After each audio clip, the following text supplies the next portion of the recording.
Hello students, I am Dr.A.B.Patil. Welcome in this session of Respiration and Circulation, lecture number 12. In previous lecture, we already discussed about the external structure of heart. Heart is a hollow muscular organ, conical in shape and reddish brown in color. And already we discussed about the external structure of heart as well as the heart is present in double membranous sac-like structure which is known as pericardium.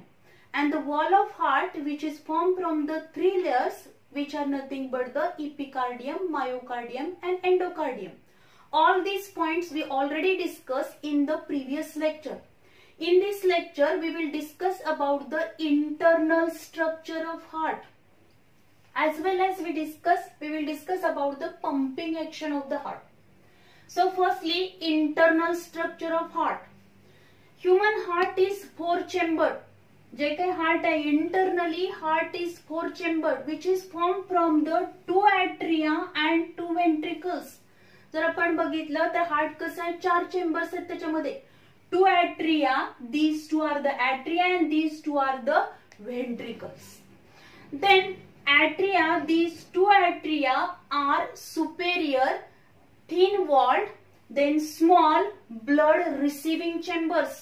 हे जे दोन atria आहेत, right atrium, left atrium. These two atria are small, thin walled, blood receiving chambers and they place superiorly. वरच्या साइडला ते present असणार आहे.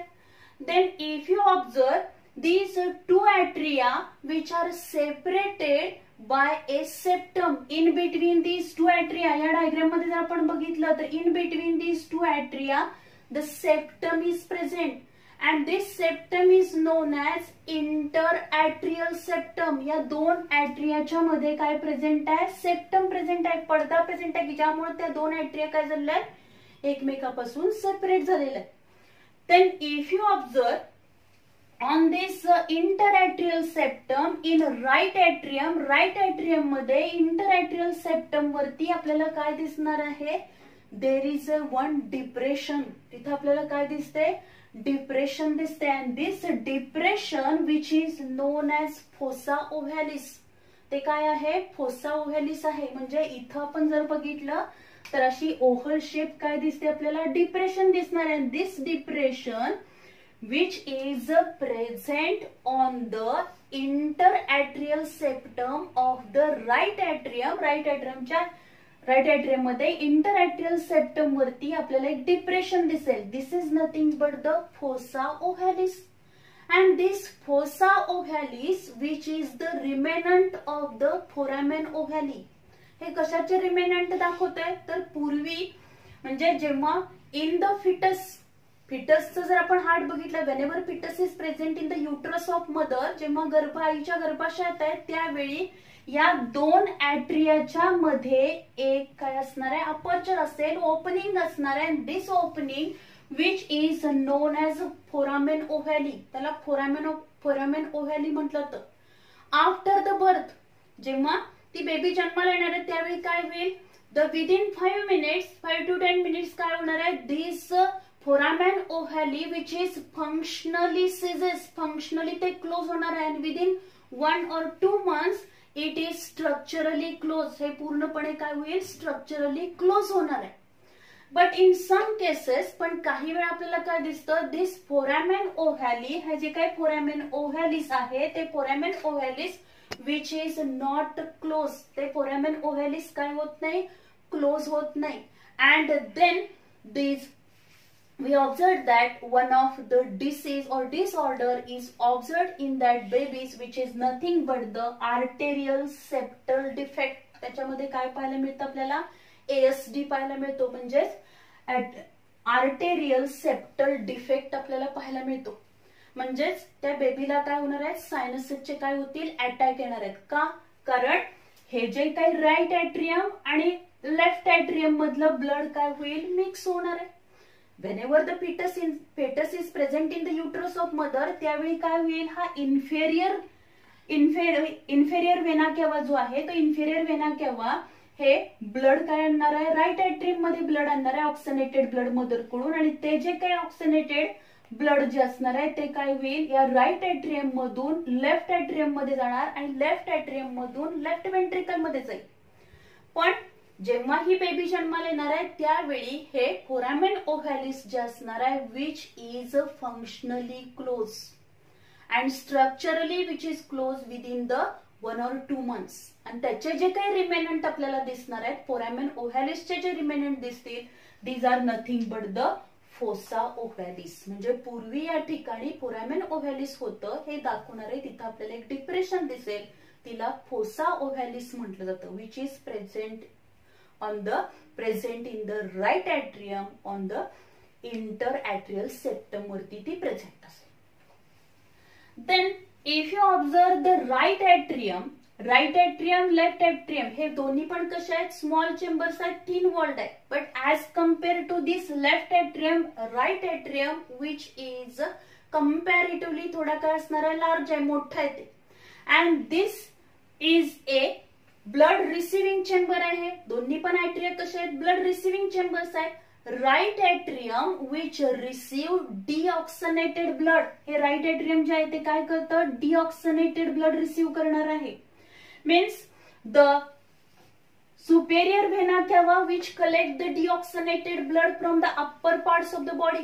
जे काय आपले upper parts of the body आहे तिथून काय करेल, अप्पर एक्स्ट्रीमिटी कडून सुपेरियर व्हेना केव्हा काय करेल, डीऑक्सिनेटेड ब्लड कलेक्ट करणार आहे, which is open in to the right atrium. Right atrium मध्ये ते ओपन होणार आहे.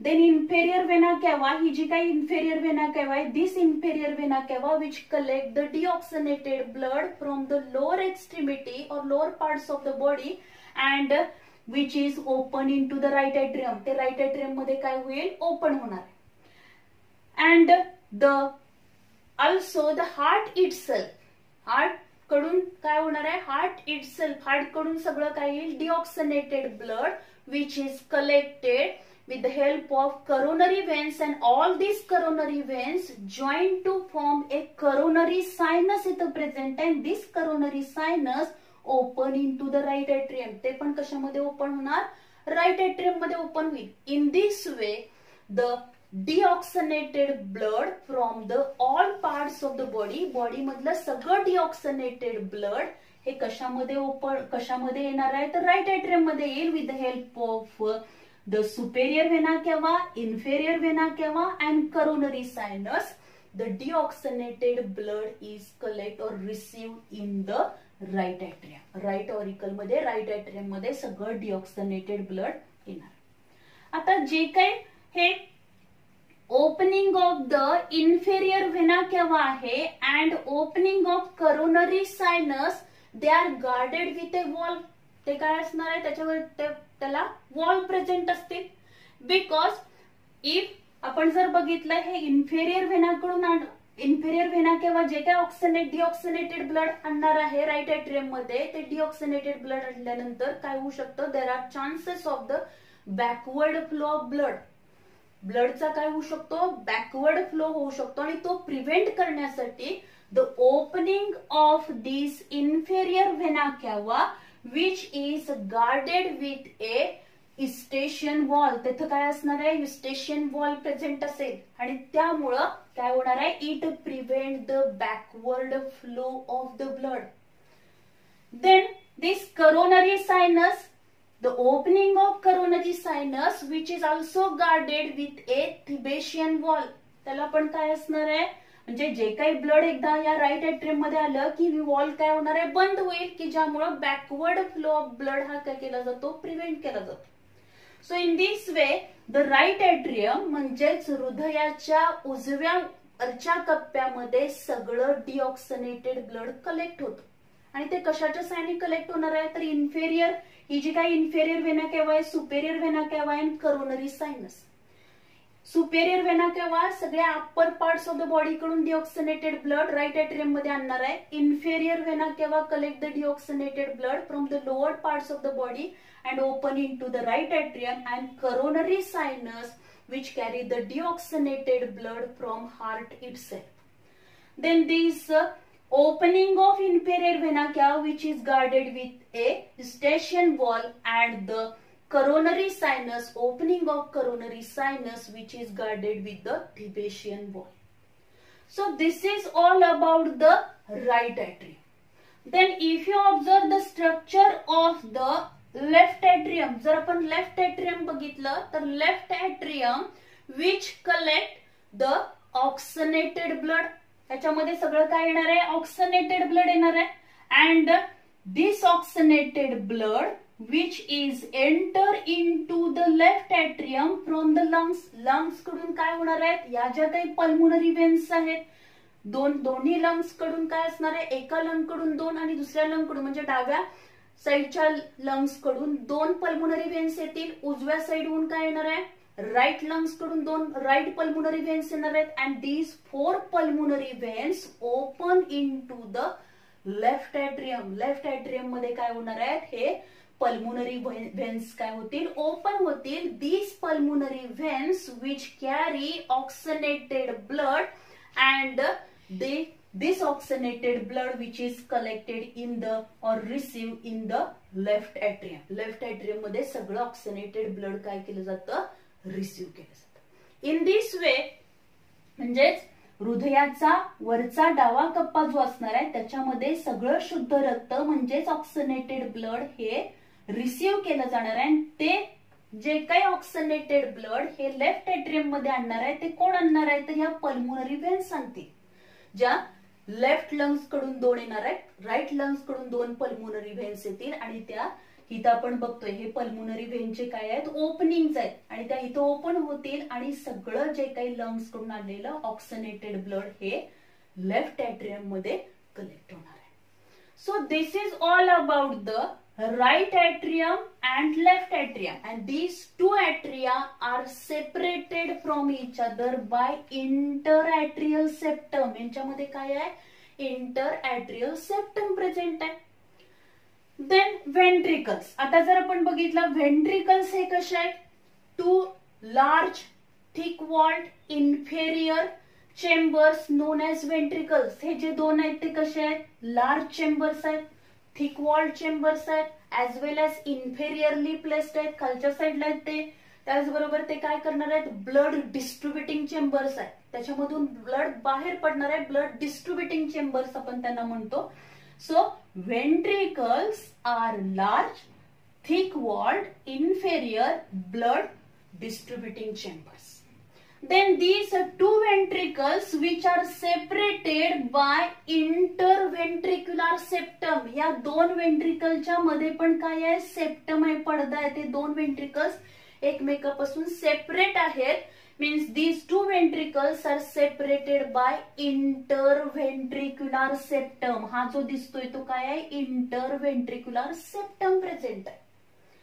But this right atrium open into the right ventricle and left atrium open into the left ventricle. पण काय होणार आहे, रिस्पेक्टिव्ह जे काय ऑरिकल आहे ते त्याच्या काय असणार आहे, वेंट्रिकल मध्ये ओपन होईल. म्हणजे राईट एट्रियम ओपन इनटू, हे जे काय राईट एट्रियम आहे ते राईट वेंट्रिकल मध्ये ओपन होईल. लेफ्ट एट्रियम हे लेफ्ट वेंट्रिकल मध्ये ओपन होईल.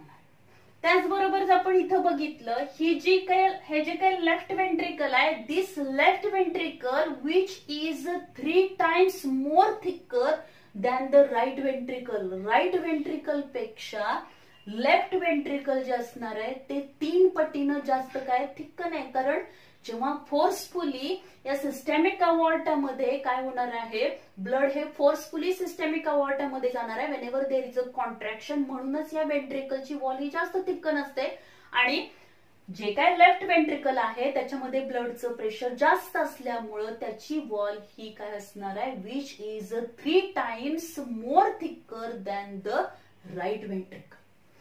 Then if you observe, the right atrium open into right ventricle with a opening known as atrioventricular aperture.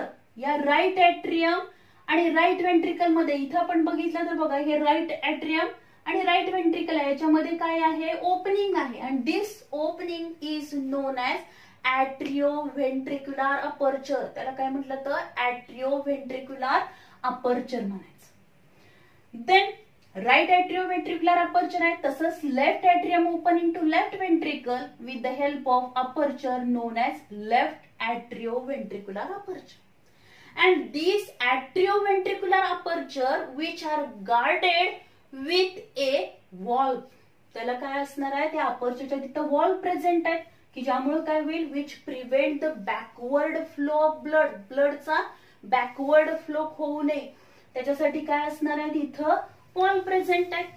in between these right atrium and right ventricle, the aperture which is present, which is nothing but the right atrioventricular aperture, which is guarded with a wall known as tricuspid wall. त्याला काय म्हटलं तर tricuspid wall म्हटलं तर right atrium आणि right वेंट्रिकलच्या मध्ये जे opening आहे तिथं जी वॉल प्रेझेंट असणार आहे, this is nothing but the tricuspid valve. ही कोणती आहे, ट्रायकस्पिड वॉल प्रेझेंट आहे.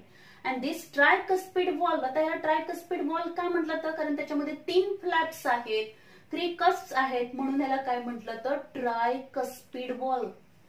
Then if you observe in the left atrium opening to the left ventricle with the help of aperture, and this aperture, the atrioventricular aperture, which is guarded with a wall which is known as a bicuspid wall. त्याला bicuspid wall म्हटलं जातं.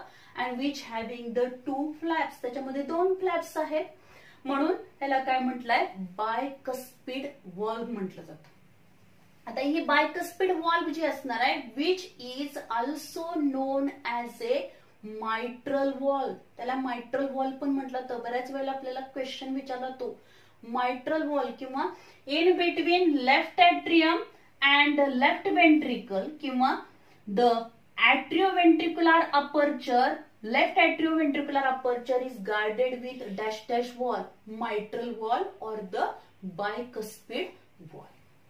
Then these walls are formed from the connective tissue. Connective tissue पासून form झालेले ते wall, and these walls are attached to the papillary muscles with the help of chordae tendinae. हे जे काय आपल्याला दिसतात, हे जे काय आहेत मस्क्युलर थ्रेड्स आहेत, इथे ग्रीन कलरनी दाखवलेल्या ह्या मस्क्युलर थ्रेडनी काय झालेल्या आहेत, या ज्या काही ट्रायकस्पिड बायकस्पिड वॉल्स असणार आहेत, these tricuspid bicuspid walls, they are attached to the papillary muscles. हे आपल्याला इथं दिसत आहेत, पॅपिलरी मसल्स दिसतात.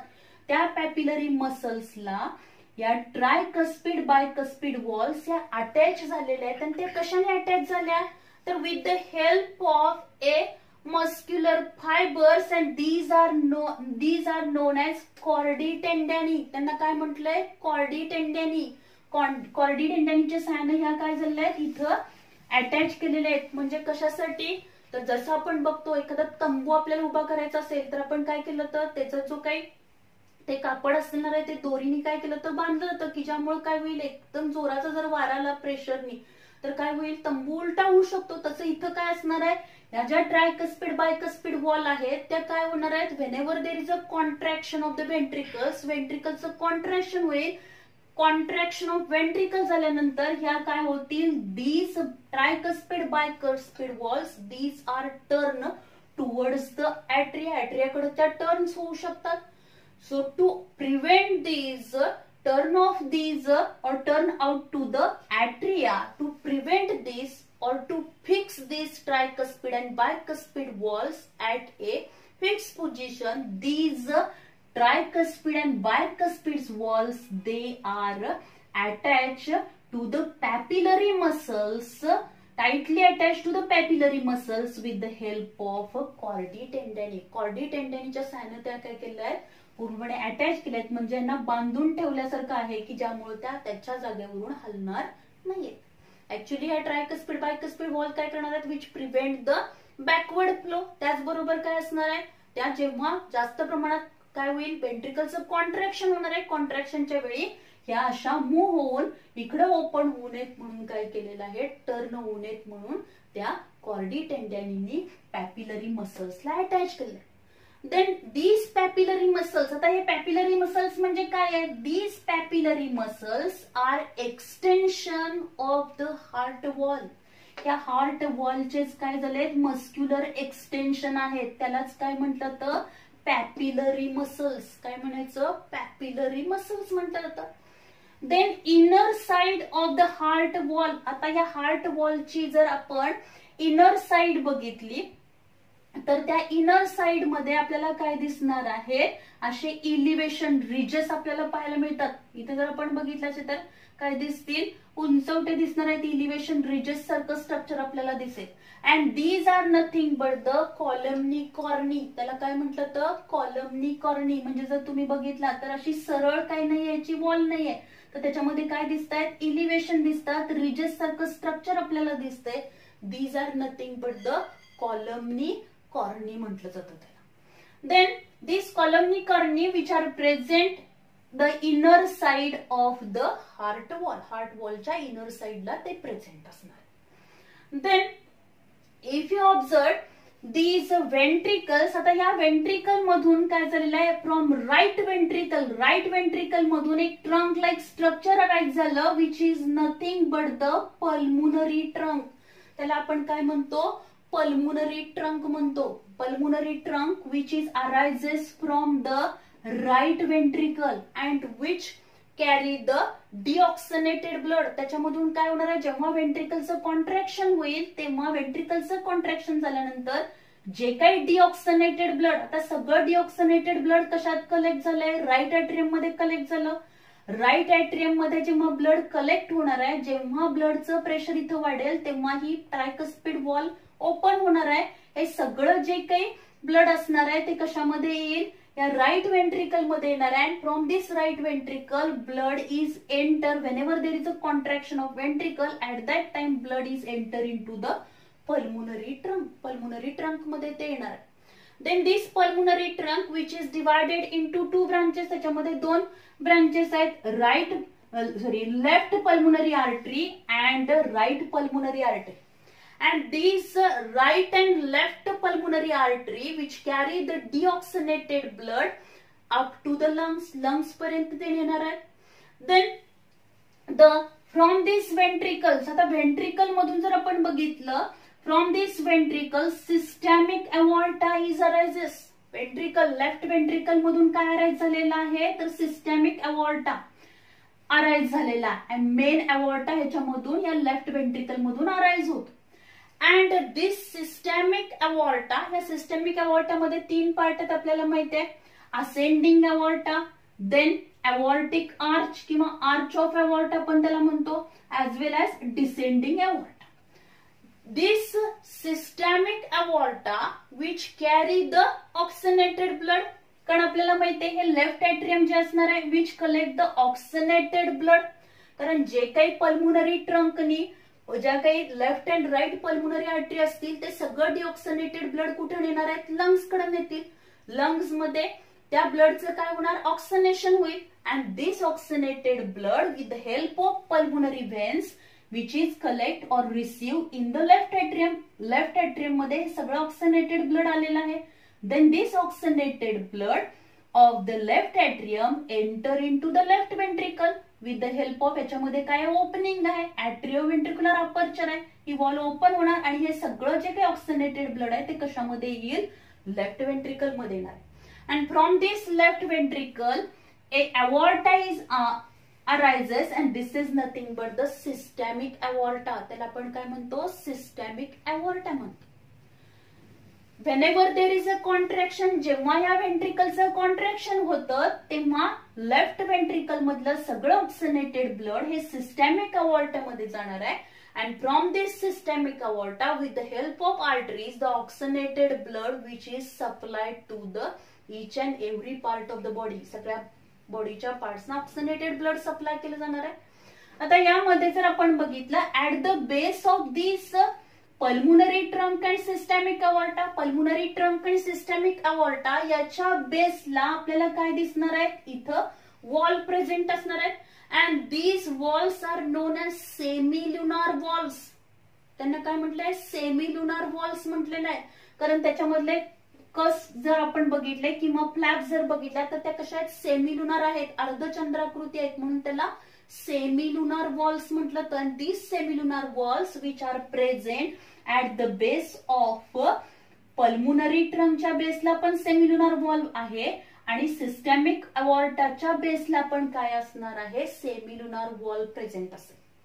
Means whenever there is a contraction of ventricles, या दोन वेंट्रिकलचं कॉन्ट्रॅक्शन झालं की काय होणार आहे, राईट वेंट्रिकल मधलं सगळं डिऑक्सिनेटेड ब्लड हे पल्मोनरी ट्रंक मध्ये जाईल, लेफ्ट वेंट्रिकल मधलं सगळं ऑक्सिनेटेड ब्लड हे सिस्टमिक अवॉर्टामध्ये एकदा गेल्यानंतर ह्या वॉल काय होणार आहे, बंद होतील, की ज्यामुळे काय होईल, which prevent the backward flow of the blood. म्हणजे एकदा का या सिस्टमिक अवॉर्ट अँड पल्मोनरी ट्रंक मध्ये ब्लड गेलं की ते ब्लड परत या वेंट्रिकल मध्ये येऊ नये म्हणून या सिस्टमिक अवॉर्ट आणि पल्मोनरी ट्रंकच्या बेसला काय असणार आहेत, वॉल्स प्रेझेंट असतील. And these valves are known as semilunar valves. त्यांना काय म्हटलं तर सेमिलुनार वॉल्स.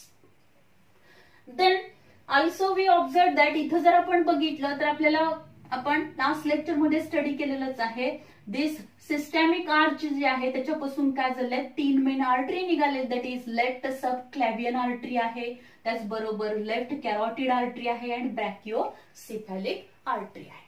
आणि हा जो डिसेंडिंग अवॉर्ट आहे तो या हार्टच्या बॅक साइडहून इथं येणार आहे, त्यानंतर तो काय होईल, पूर्णपणे लोअर एक्स्ट्रीमिटीला, त्याचबरोबर तो डायफ्रॅम मधून पेनिट्रेट होऊन सगळ्या पूर्ण बॉडीला त्याच्यापासून नंबर ऑफ आर्टरीज निघणार आहेत, त्या आर्टरी पासून आर्टेरिओल, कॅपिलरीज आणि ते काय करतील, ऑक्सिनेटेड ब्लड पूर्ण बॉडीला सप्लाय करणार आहेत. त्याचबरोबर सगळं डिऑक्सिनेटेड ब्लड हे इन्फेरियर व्हेना केव्हा ही लोअर एक्स्ट्रीमिटी कडून आणणार आहे, सुपेरियर व्हेना केव्हा ही अप्पर एक्स्ट्रीमिटी कडून सगळं डिऑक्सिनेटेड ब्लड हे राईट एट्रियम मध्ये आणेल. So this is all about the internal structure of heart. Internally heart is 4 chambered. Heart कसा आहे, 4 चेंबर आहे, त्याच्यामध्ये 2 atria, 2 ventricles असणार आहेत. 2 atria which are separated from each other by interatrial septum. In the right atrium, on this septum, a depression is present which is nothing but the fossa ovalis, which is the remnant of the foramen ovalis. Then 2 ventricles which are also separated from each other by interventricular septum. But this right atrium open into right ventricle with the help of atrioventricular aperture. Left atrium open into left ventricle with the help of atrioventricular aperture. Right atrioventricular aperture च्या तिथे tricuspid wall present असेल, left atrioventricular aperture which is guarded with a bicuspid wall. आणि या pulmonary trunk आणि systemic अवॉर्टाच्या बेसला काय present असणार आहेत, semilunar walls present असतील. या ज्या काही वॉल्स असणार आहेत त्या वॉल्सचं मेन फंक्शन जे असणार आहे की जो काही फ्लो झालेला आहे ब्लडचा तो काय करणार आहे, backward flow of the blood is prevent. Backward flow of blood काय करायचं आहे, प्रिव्हेंट करायचं. तसंच इथं आपल्याला अजून 2 वॉल दिसणार आहे, that is the inferior vena केव्हाचं ओपनिंग जे आहे राईट एट्रियम मध्ये which is guarded with a eustachian valve and coronary सायनसचं जे ओपनिंग आहे which is guarded with the thebesian valve. याच्यावरती पण आपल्याला क्वेश्चन विचारला जातो. Describe the walls or draw a neat level diagram of internal structure of heart and write a note on walls. Which walls are present in the heart? Heart मध्ये किती walls present असतील किंवा त्याच्यातली एखादी wall आपल्याला describe करायला येते किंवा मल्टिपल चॉईस मध्ये पण आपल्याला वॉल वरती क्वेश्चन विचारतो. Then we discuss about the pumping action of the heart. Heart is a pumping organ of the circulatory system. Means it continuously carry out the contraction and relaxation. That is, so it is called as a pumping organ of the circulatory system. And the heart is continuously carry out the contraction and relaxation. And this contraction and relaxation process which is takes place in rhythmic, that is rhythmic contraction and relaxation of the heart, which is nothing but the heartbeat. That is, the contraction of the heart is known as a systole. जेव्हा हार्टचं contraction होणार म्हणजे जेव्हा हार्टचा आकुंचन होईल त्या प्रोसेसला systole म्हटलं जातं. And when heart is relax, जेव्हा हार्ट रिलॅक्स होणार आहे, which is nothing but the diastole, त्याला काय म्हटलं जाणार आहे, डायस्टॉल. म्हणजे contraction is nothing but the systole, relaxation is nothing but the diastole. And the systole is, one systole is followed by the one diastole and is known as a heartbeat. Means one systole and one diastole togetherly form the one heartbeat. Means contraction, rhythmic contraction and relaxation movement of the heart which is nothing but the heartbeat. म्हणजे एकदा contraction झालं आणि contraction झाल्यानंतर रिलॅक्सेशनची movement झाली. ही एकदा contraction आणि एकदा relaxation होण्याची जी काही मुवमेंट आहे हार्टची, त्याला म्हटलं जातं one heartbeat. That is one systole is followed by the one diastole is known as heartbeat. Heart beats for the 70 to 72 times per minute. एका मिनिटामध्ये ह्या कॉन्ट्रॅक्शन रिलॅक्सेशनची प्रोसेस हार्ट मध्ये किती वेळा होणार आहे? एका मिनिटामध्ये हार्ट 72 वेळा काय होईल? कॉन्ट्रॅक्शन होणार आहे, त्याचं 72 वेळा रिलॅक्सेशन होणार आहे. This is called as a heart rate. त्याला काय म्हटलं तर heart rate. That is heart contracts means heart beats 70 to 72 times per minute is called as a heart rate. त्याला काय म्हटलं तर हार्ट रेट म्हटलं तर. आणि तो सर्वसाधारणपणे किती असतो? 70 ते 72. 70 असेल 72 असेल. एका मिनिटामध्ये आपलं हार्ट काय होणार आहे? त्याच्यामध्ये 72 हार्ट बीट्स होणार आहेत. त्यालाच आपण म्हणतो heart rate. And per heart beat, आता एकदा जेव्हा हे हार्ट काय होईल? कॉन्ट्रॅक्शन होणार त्याचं, त्या कॉन्ट्रॅक्शनच्या वेळी ह्या हार्ट मधून काय होणार आहे? Heart pumps out the 70 ml blood. म्हणजे ह्या वेंट्रिकल्स, हार्टचं जेव्हा कॉन्ट्रॅक्शन होणार, या वेंट्रिकल्स मधून 70 ml ब्लड हे काय होईल? पंप आउट होणार आहे. This is called as a stroke volume. त्याला काय म्हटलं तर स्ट्रोक व्हॉल्यूम म्हटलं तर. मीन्स ड्युरिंग द कॉन्ट्रॅक्शन और पर हार्टबीट, प्रत्येक हार्टबीटच्या वेळी या हार्ट मधून म्हणजे या वेंट्रिकल्स मधून काय होणार आहे? 70 ml ब्लड हे systemic aorta and pulmonary trunk मध्ये पंप आउट होतं. This is called as a stroke volume. त्याला काय म्हटलं ना? Stroke volume. That is the 70 ml blood pump out per heartbeat. This is nothing but the stroke volume. And if you observe the cardiac output means within 1 minute the 5040 ml blood is pumped out by the heart. This is nothing but the cardiac output. Cardiac output म्हणजे काय? आता हा cardiac output आपण कसा करणार आहे? आपल्याला माहिती आहे की एका मिनिटामध्ये हार्ट मध्ये किती हे होणार आहेत? 72 काय असतील? हार्टबीट्स असणार आहेत. आणि प्रत्येक हार्टबीटच्या वेळी हार्ट मधून 70 ml ब्लड काय होणार आहे? पंप आउट होणार आहे. तर ह्या सगळं आपण जर बघितलं तर एका मिनिटामध्ये 72 टाइम्स हार्टचे काय होणार आहे? हार्ट बीट्स होणार आहे. कॉन्ट्रॅक्शन रिलॅक्सेशनची प्रोसेस होणार आणि प्रत्येक वेळी 70 ml ब्लड एवढं पंप आउट होणार. म्हणजे टोटल एका मिनिटामधला जो कार्डियक आउटपुट असणार आहे तो किती असेल? 5040. That is 5040 ml means approximately 5 litre blood pump out per minute. This is nothing but the cardiac output. त्याला काय म्हटलं तर कार्डियक आउटपुट म्हटलं तर. So this is all about the heartbeat, then heart rate, stroke volume and cardiac output. That is the contraction of the heart म्हणजे काय? Systole. Relaxation of the heart means diastole. The one systolic movement is followed by one diastolic movement which is nothing but the heartbeat. Then heart beats 72 times per minute which is nothing but the heart rate, and per heartbeat heart pump out 70 ml of blood which is nothing but the stroke volume. And within 1 minute heart pump out 5040 ml blood which is nothing but the cardiac output. So this is all about the pumping action of the heart. In this way, in this lecture, we discussed about the internal structure of heart and pumping action of the heart. In next lecture, we will discuss about the conducting system of the heart and regulation of the heart. So, thank you very much.